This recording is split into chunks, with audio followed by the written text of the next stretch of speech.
സ്നേഹം ഇഴപാകി ബന്ധങ്ങൾ നെയ്യുന്നു Zeenath Silks and Sarees Metro. കമ്പി മോഷണത്തിന് പുറമെ ദേശീയപാത നിർമ്മാണത്തിനായുള്ള വാഹനങ്ങളിൽ നിന്ന് ഇന്ധന മോഷണവും പതിവാകുന്നു. സംഭവത്തിൽ കരാറുകാർ പോലീസിൽ പരാതി നൽകി.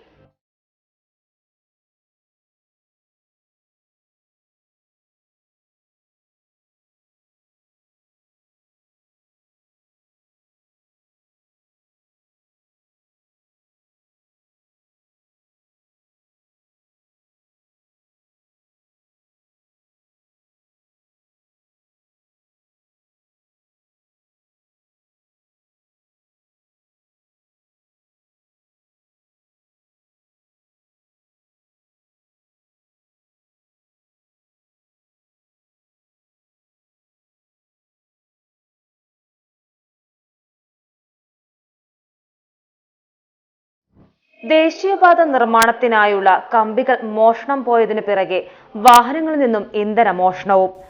ജില്ലയിൽ ദേശീയപാത നിർമ്മാണം നടക്കുന്ന രാമനാട്ടുകര മുതൽ കാപ്പിരിക്കാട് വരെയുള്ള മേഖലകളിൽ വ്യാപകമായാണ് ഇന്ധനം മോഷണം പോകുന്നതായി പരാതിയുള്ളത്.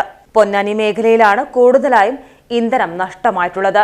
ഇത് സംബന്ധിച്ച് പൊന്നാനി, കുറ്റിപ്പുറം ഉൾപ്പെടെയുള്ള വിവിധ പോലീസ് സ്റ്റേഷനുകളിൽ നിർമ്മാണ കമ്പനി പരാതിയും നൽകിയിട്ടുണ്ട്. നിർമ്മാണ പ്രവർത്തികൾ നടക്കുന്ന സ്ഥലങ്ങളിൽ പാർക്ക് ചെയ്യുന്ന വാഹനങ്ങളിൽ നിന്നാണ് ഡീസൽ മോഷണം പോകുന്നത്.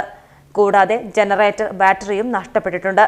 വലിയ ലോറികളും മണ്ണുമാന്തി യന്ത്രവും ഉൾപ്പെടെയുള്ള വാഹനങ്ങളിൽ നിന്നാണ് രാത്രിയിൽ ഇന്ധനം നഷ്ടമാവുന്നത്. ഇതിനു പിന്നിൽ ഏതെങ്കിലും സംഘം പ്രവർത്തിക്കുന്നുണ്ടോ എന്ന സംശയത്തിലാണ് പോലീസ്. സംഭവത്തിൽ സൈബർ സെല്ലിലും പരാതി നൽകിയിട്ടുണ്ട്.